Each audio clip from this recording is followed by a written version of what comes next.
Chị tắm một cái đây mày. Hai cái này.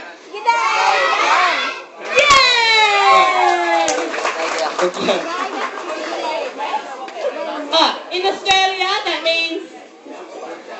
good day, mate. It means hello, how are you? Anh đang bên đây chứ. Good day man, đang anh tao bên ngay là chúng ta bắt đầu đây.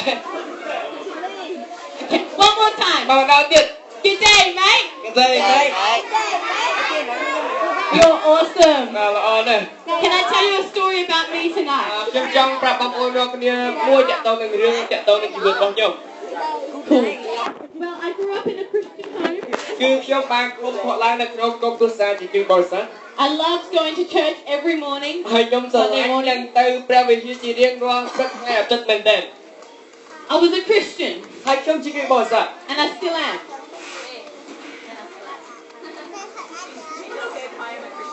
គាត់គ្រាន់តែនិយាយថាខ្ញុំជាគឺបរិស័ទទេ But I went to a school ប៉ុន្តែនៅពេលដែលខ្ញុំទៅសាលា which was hard to be a Christian. វាពិបាកនៅក្នុងការរក្សាខ្លួនជាគឺបរិស័ទ So it was hard for me to be a real Christian. វាពិបាកណាស់សម្រាប់ខ្ញុំដែលខ្ញុំសម្ដែងឲ្យអ្នកដទៃថាគេមើលមកខ្ញុំថាខ្ញុំជាគឺបរិស័ទអត់ពិតប្រាកដ They would go out partying and drinking. ចេញទៅខាងក្រៅជប់លៀងផឹកស្រា And it wasn't what I wanted to do. ពីការពិតខ្ញុំអត់ចង់ធ្វើទេ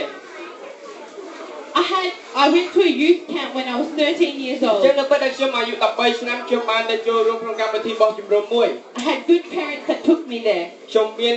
បានម៉ាក់ខ្ញុំល្អដែលគាត់បានដាក់ខ្ញុំទៅកន្លែងហ្នឹង where I had my first encounter with Jesus. ហើយគឺជាកន្លែងដែលខ្ញុំបានជួបព្រះយេស៊ូវគ្រីស្ទជាលើកដំបូង I knew from that day that I wanted to live my life for Him. ខ្ញុំដឹងចាប់ពីថ្ងៃហ្នឹងមកថាខ្ញុំចង់ថ្វាយជីវិតរបស់ខ្ញុំហើយរស់នៅសម្រាប់តែព្រះអង្គទេ And to do that, He gave me a scripture ហើយនៅក្នុងការធ្វើការហ្នឹងបានគឺព្រះជាម្ចាស់បានឲ្យខ្ញុំនៅខគម្ពីរមួយចេញមកពីព្រះគម្ពីរ It says, "Don't let anyone think less of you កុំឲ្យគេមើលងាយអ្នកតែព្រោះនៅក្មេងនៅឡើយ because you are young, បាទតែព្រោះក្មេងនៅឡើយ but be an example ប៉ុន្តែចូលធ្វើជាគំរូដល់អ្នកដទៃ to all believers បាទដោយកិត្តិយសប្រព្រឹត្ត in what you say, បាទដោយកិត្តិយសប្រព្រឹត្ត in what you do, អ្វីយើងធ្វើ in the way you love, ហើយពីសេចក្តីស្រឡាញ់យើងបង្ហាញដល់អ្នកដទៃ in your faith, ហើយនៅក្នុងសេចក្តីជំនឿ and in your purity." ហើយនៅក្នុងភាពដ៏បរិសុទ្ធរបស់ខ្លួនឯង This verse really touched my heart. ព្រះបន្ទូលនេះឯងគឺបានប៉ះពាល់ចិត្តខ្ញុំខ្លាំងណាស់ So tonight I want to talk to you about this one part of this verse that touched my heart. បាទថ្ងៃនេះខ្ញុំនឹងចែកចាយក្នុងផ្នែកមួយនៅក្នុងខគម្ពីរនេះដែលបានប៉ះពាល់ចិត្តខ្ញុំ It says, "Be an example in your purity." ចូលយើងបានជាឧទាហរណ៍នៅក្នុងការរក្សាភាពដ៏ស្រស់ស្អាតរបស់ខ្លួនយើងដ៏បរិសុទ្ធ Can you say purity? បាទចង់និយាយបានបរិសុទ្ធនិយាយបានទេ Love it. បាទស្រឡាញ់ណាស់ This was a big point for me. នេះឯងគឺជាចំណុចមួយដ៏ធំសម្រាប់ខ្ញុំ With all my friends failing in this area, ហើយសម្រាប់មិត្តភក្តិរបស់ខ្ញុំដែលគាត់អង្គុយនៅទីនេះ God told me at 16 to make a stand. អូខេព្រះជាម្ចាស់បានប្រាប់ខ្ញុំថាអ្នកណាដែលមានអាយុ18ឆ្នាំសូមក្រោកឈរឡើង So at 16, to make a promise to អូ God សូមទោស16ឆ្នាំ that I would remain pure, ហើយខ្ញុំបានសន្យាទៅកាន់ព្រះអង្គថាខ្ញុំនឹងមានភាពបរិសុទ្ធ have no sex before marriage, អត់មានការរួមភេទផ្សេងមុនពេលដែលខ្ញុំរៀបការ and to honor God with His plan for my life. ហើយខ្ញុំក៏រួបកោតខ្លាចព្រះអង្គតាមរយៈផែនការដែលព្រះអង្គមានសម្រាប់ជីវិតខ្ញុំ When I made that promise, អញ្ចឹងនៅពេលដែលខ្ញុំបានធ្វើការសន្យាហ្នឹងទៅចំពោះព្រះអង្គ I heard His voice say to me, ខ្ញុំបានឮព្រះបន្ទូលព្រះអង្គបានមានបន្ទូលមកកាន់ខ្ញុំចេះ "Bianca, as you make a stand for me in this area, ព្រះអង្គបន្ទូលថាវិញ្ញាណការតាអ្នកបានធ្វើការសន្យាជាមួយខ្ញុំនៅកន្លែងនេះ watch how I'll bless you in the future with your family." វិញ្ញាណការនឹងទទួលបាននៅព្រះពរនៅថ្ងៃអនាគតនៅក្នុងក្រុមគ្រួសារវិញ្ញាណការ When you honor me with your purity, នៅពេលដែលយើងបានគោរពនឹងដល់កិត្តិនាមដល់ព្រះអង្គតាមរយៈភាពបរិសុទ្ធរបស់យើង I'll bless your future. ខ្ញុំនឹងប្រទានពរដល់អ្នកនៅថ្ងៃអនាគត God knew my desire for my យើងព្រះ heart, ជាម្ចាស់ព្រះអង្គបានស្គាល់អំពីការសម្រេចចិត្តនៅក្នុងដួងចិត្តខ្ញុំ and He knows the desires of your ហើយ heart. ព្រះជាម្ចាស់ក៏ដឹងអំពីការសម្រេចចិត្តនៅក្នុងដួងចិត្តបងប្អូនរបស់ខ្ញុំផងដែរ To be loved, ដើម្បីឲ្យយើងចិត្តស្រឡាញ់ to be wanted, ឲ្យយើងចង់បាន to to be accepted. ហើយយើងបានទទួល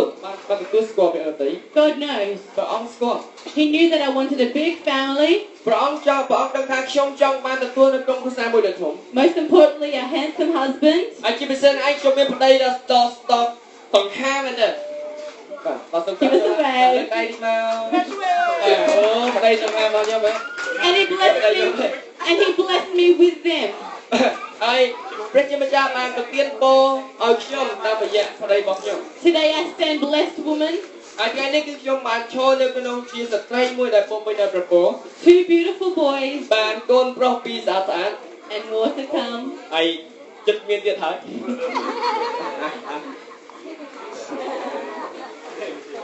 But I want to let you know, ប៉ុន្តែខ្ញុំចង់ឲ្យបងប្អូនរបស់គេដឹងចេះ when you make a stand for purity, តែប៉ុន្តែយើងបានក្រោកឈរនៅក្នុងការរក្សានៅសេចក្តីបរិសុទ្ធរបស់ the យើង devil doesn't like it. វិញ្ញាណអរិយវាអត់ចូលចិត្តទេ He knows there's power in purity. វិញ្ញាណអរិយវាដឹងថានៅក្នុងភាពបរិសុទ្ធក្នុងអាចគឺពោរពេញទៅដោយអំណាច Purity in your mind, in your heart, and in your actions. សេចក្តីបរិសុទ្ធនៅក្នុងដួងចិត្តនៅក្នុងគំនិតហើយនៅក្នុងកិរិយាដែលយើងប្រព្រឹត្ត See, the devil knows បើយើងឃើញថាវិញ្ញាណអាក្រក់វាដឹង that there's lots of people around you តែមនុស្សទាំងអស់នៅជុំវិញខ្លួនយើង doing the wrong thing. ធ្វើការដែលអត់ត្រឹមត្រូវ But when he knows that you're making a stand, ប៉ុន្តែនៅពេលដែលយើងវាដឹងថាយើងកំពុងតែក្រោកឈរធ្វើការសម្រេចចិត្តក្រោកឈរ you change the atmosphere. គឺយើងបានបដូរនៅបរិយាកាសទាំងអស់នោះ Sex isn't a bad thing.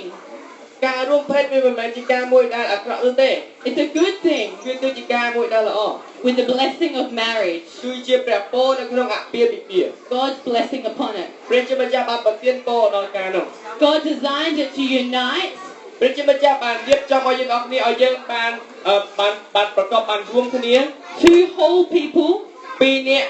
នៅជាមួយគ្នា into one. ពីរនាក់រួមហើយយើងរួមជាតែមួយនៅក្នុងព្រះអង្គ See, when you go around having sex, អញ្ចឹងបើយើងថាយើងទៅហើយយើងចំណាយពេលយើងមានការរួមភេទជាច្រើន with lots of other people, មានមនុស្សច្រើនផ្សេងគ្នា you leave a piece of your heart with that person. មានន័យថាយើងបានទុកនៅចំណាយនៃដួងចិត្តរបស់យើងជាមួយនឹងម្នាក់ដែលយើងបានជាមួយគ្នានឹងឯង And then when you come to your husband or your wife, ហើយនៅពេលដែលយើងបានរកឃើញប្តីនិងប្រពន្ធរបស់យើង you've got nothing to give them. បើអត់មានដួងចិត្តណាសល់ឲ្យប្តីយើងទៀតទេយើងឲ្យគេឲ្យ But God ប៉ុន្តែព្រះជាម្ចាស់ can also heal you អាចនឹងព្យាបាលយើង if you've been in that area ហើយបើសិនជាយើងធ្លាប់ទៅកន្លែងហ្នឹងធ្លាប់ធ្វើចឹងពីមុនមក and restore you whole. ព្រះអង្គនឹងបំពេញឲ្យស្អាងកន្លែងដែលជាចំណុចជាចំណោះក្នុងជីវិតយើង So don't just give it away to anybody. អញ្ចឹងកុំឲ្យយើងគិតពីអ្នកដទៃនោះឡើយ Purity is a precious gift from God. អញ្ចឹងសេចក្តីបរិសុទ្ធគឺជាអំណោយទានដែលព្រះអង្គបានឲ្យយើង God blesses those who wait. ព្រះអង្គប្រទានពរដល់អស់អ្នកដែលរងចាំ Just trust Him. សូមឲ្យយើងគ្រាន់តែទុកចិត្តព្រះអង្គហើយ Yeah. អាមែន Cool. So to protect your purity, អញ្ចឹងដើម្បីយើងបានរក្សានៅសេចក្តីបរិសុទ្ធរបស់យើងនោះគឺ can I give you a few tips? ខ្ញុំចង់ផ្ដល់នូវគន្លឹះមួយចំនួនដល់បងប្អូនទាំងគ្នា A few boundaries បាទគឺជាការដែលអាចជួយបងប្អូនទាំងគ្នាបាន to guard your heart. ដើម្បីឲ្យយើងអាចការពារចិត្តយើង First one, ទី1 put God at the center of your life. ដាក់ព្រះជាម្ចាស់ជាចំណុចកណ្ដាលនៅក្នុងជីវិតយើង That means having a relationship with Jesus. មានន័យថាចូលឲ្យយើងទាំងគ្នាបានមានទំនាក់ទំនងជាមួយនឹងអង្គព្រះយេស៊ូវគ្រីស្ទ Second, very practical. ចំណុចទី2ដែលយើងអាចនឹងអនុវត្តបាននោះឯងគឺ When you're dating somebody, set a home time. នៅពេលដែលយើងមានសង្សារជាមួយនរណាម្នាក់ជួយយើងបានកំណត់ពេលវេលាមួយ Could be 8 o'clock, could be 7 o'clock. បាទអាចដល់8បាទយើងកំណត់ពេល7 8យើងត្រឡប់មកផ្ទះវិញកុំឲ្យជ្រុល Number 3, ចំណុចទី always stay in groups of friends. 3ចូលឲ្យយើងទាំងគ្នានៅជាក្រុមតែមានមិត្តភក្តិកុំនៅតែឯង This is what me and my husband did. នេះគឺជាអ្វីដែលខ្ញុំហើយនឹងប្តីរបស់ខ្ញុំបានធ្វើគឺយើងនៅជាក្រុមជាមួយនឹងមិត្តភក្តិរបស់យើង Number 4, ទី4 don't be in the same room alone with somebody of the opposite sex. បាទកុំឲ្យយើងចំណាយពេលជាមួយនឹងនរណាម្នាក់ដែលមានភេទផ្ទុយគ្នាតែពីរនាក់នៅក្នុងបន្ទប់ស្ងាត់ៗទេ It's a no-no. បាទ no Too much temptation. បាទហ្នឹងលបួងណាបួងច្រើនណា Number 5, and this is most important, វាសំខាន់សម្រាប់យើងគឺ Be accountable to a leader, a connect group leader, a primal youth leader. ចូលយើងអរគ្នាបានមានទំនួលខុសត្រូវចំពោះអ្នកដឹកនាំរបស់យើងនៅទីនេះគឺអ្នកដឹកនាំក្រុមនីមួយៗ Because we can't do it alone. ពីព្រោះការទាំងអស់នេះយើងអាចធ្វើម្នាក់ឯងយើងបានទេ God has put us here for a family. ព្រះជាម្ចាស់បានដាក់យើងទាំងអស់គ្នានៅទីនេះគឺសម្រាប់ជាក្រុមគ្រួសារជាមួយគ្នា Can I get you to close your eyes right ចង់ឲ្យ here? ទាំងអស់គ្នាបានបិទថ្ងៃនៅពេលនេះ I've been talking about relationships គឺខ្ញុំបាននិយាយតាក់ទងទៅនឹងទំនាក់ទំនង and how to stay pure in your ហើយរបៀប relationship. នៅក្នុងការដែលយើងរស់នៅនិងរក្សានៅភាពបរិសុទ្ធរបស់យើងក្នុងទំនាក់ទំនងជាមួយព្រះអង្គ God blesses relationships that are pure, ព្រះជាម្ចាស់ហើយប្រទាននៅទំនាក់ទំនងដែលពោរពេញទៅដោយភាពបរិសុទ្ធ but most of all, tonight I want to ask you one question. ប៉ុន្តែអ្វីដែលសំខាន់ខ្ញុំចង់សួរបងប្អូនមួយសំណួរនៅថ្ងៃនេះ This is the most important question you'll ever ask yourself. គឺជាសំណួរមួយដែលសំខាន់ដែលទាំងអស់គ្នាមិនដែលសួរខ្លួនឯងទេ Am I in relationship with the one true God? តើខ្ញុំនៅក្នុងទំនាក់ទំនងជាមួយនឹងព្រះមួយអង្គដែលពិតដែរទេ In the Bible it says Jesus is the way. ហើយព្រះបន្ទូលរបស់មានបន្ទូលថាព្រះយេស៊ូវគ្រីស្ទគឺជាផ្លូវ That means if you've lost direction in your life, មានន័យថានៅពិតដែលយើងបានបាត់បង់ទិសដៅនៅក្នុងជីវិតយើង you don't know where to go, យើងអត់ដឹងថាយើងត្រូវទៅណាទេ He is the way. ព្រះយេស៊ូវគ្រីស្ទព្រះអង្គជាផ្លូវ The Bible said He is the truth. ព្រះមានបន្ទូលថាព្រះអង្គជាសេចក្តីពិត So if you're looking for answers, He knows the truth. He is the truth. អញ្ចឹងនៅពេលដែលយើងបានស្វែងរកចម្លើយយើងដឹងថាព្រះអង្គជាសេចក្តីពិតហើយនៅក្នុងព្រះអង្គមានសេចក្តីពិត And He is the life. ហើយព្រះអង្គជាជីវិត Many of us today បងប្អូនជាច្រើនដែលនៅក្នុងទីនេះ have our hearts beating មាននៅគេហៅថាបេះដូងយើងបានលោតនៅចង្វាក់ but are dead inside. ប៉ុន្តែសេចក្តីស្លាប់មាននៅខាងក្នុងជីវិតយើង What I mean by that មានន័យថា is that our spirit man, វិញ្ញាណដែលនៅក្នុងខ្លួនយើង what we believe in who we are, អ្វីដែលយើងជឿថាយើងជានរណា is dead. គឺស្លាប់ And Jesus ប៉ុន្តែនៅក្នុងព្រះយេស៊ូវគ្រីស្ទ comes to bring life. ព្រះអង្គបានមកហើយព្រះអង្គបាននាំនៅជីវិត He desires a relationship with you. ព្រះអង្គបានសពប្រហាតីនឹងមានទំនាក់ទំនងជាមួយនឹងបងប្អូនទាំងគ្នា You were created by God for relationship. បងប្អូនទាំងគ្នាត្រូវបានបង្កើតឡើងតាមរយៈព្រះជាម្ចាស់សម្រាប់ទំនាក់ទំនងជាមួយព្រះអង្គ I couldn't live this life ខ្ញុំមិនអាចរស់នៅក្នុងជីវិតនេះបានទេ with purity, បាទជាមួយនឹងសេចក្តីបរិសុទ្ធ faith and love សេចក្តីសង្ឃឹមសេចក្តីជំនឿហើយនិងសេចក្តី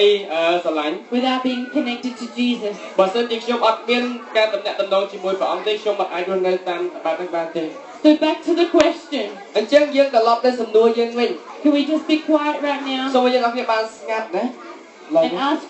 yourself this question? ហើយសួរខ្លួនឯងនៅសំណួរនេះថាចេះ Am I in relationship with Jesus? តើខ្ញុំមានទំនាក់ទំនងជាមួយព្រះយេស៊ូវគ្រីស្ទហើយឬនៅ And in a moment, I'm going to get you to raise your hand if you're not.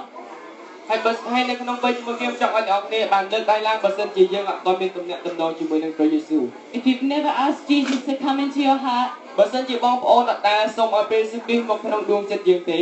to take place inside of you, ហើយឲ្យព្រះអង្គបានយកកន្លែងនៅក្នុងដួងចិត្តរបស់យើង when I count to 3, I want you to raise your hand. នៅពេលដែលខ្ញុំរាប់ដល់3សូមឲ្យអ្នកនរគ្នាបានលើកដៃឡើង But also,